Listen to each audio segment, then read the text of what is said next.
c'est historique. Bonjour Fabrice Dalméda. Bonjour Théo, bonjour à tous. Aujourd'hui s'ouvre donc à Paris un procès contre la France, procès intenté par les héritiers de René Gimpel, un grand marchand d'art français. Ses descendants réclament 3 tableaux peints par André Derain, l'un des pionniers du fauvisme, des tableaux qui auraient été spoliés pendant la Seconde Guerre mondiale. D'où vient ce litige ? En fait, René Gimpel a été d'origine juive et il a dû fuir pendant la Seconde Guerre mondiale et laisser sa galerie parisienne. Une partie de ses œuvres y ont été saisies par les nazis, d'autres chez un transporteur. Dans l'urgence, après l'été 40, il a même dû vendre à bas prix des tableaux pour assurer sa survie. Il explique cela très bien dans son journal, publié à titre posthume dans les années 60, car il est mort au camp de Neuengamme, déporté pour fait de résistance. Et la famille Gimpel n'a pas pu récupérer ses toiles prises par les Allemands après la guerre. Non, peu d'œuvres lui sont revenues après-guerre. Sa petite fille Claire a découvert cette histoire d'ailleurs assez tard et s'est impliquée à son tour dans ce crève-cœur familial. Et c'est ainsi qu'elle a relancé des actions pour des toiles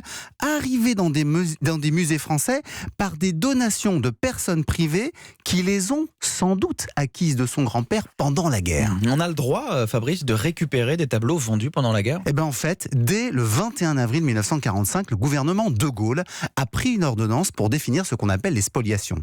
Il y a les objets saisis par l'ennemi, bien sûr, mais surtout, il est précisé que les objets vendus après le 16 juin 1940 par des personnes menacées par Vichy ou par les Allemands sont supposés vendus sous l'emprise de la violence. C'est donc à l'acheteur de prouver qu'il a payé un juste prix, sinon il doit les restituer ou indemniser le vendeur. L'État doit donc démontrer que les œuvres en sa possession avaient bien été acquises honnêtement par les propriétaires de l'époque. Or, depuis 2013, date des premières demandes des Gimpel, pas de réponse.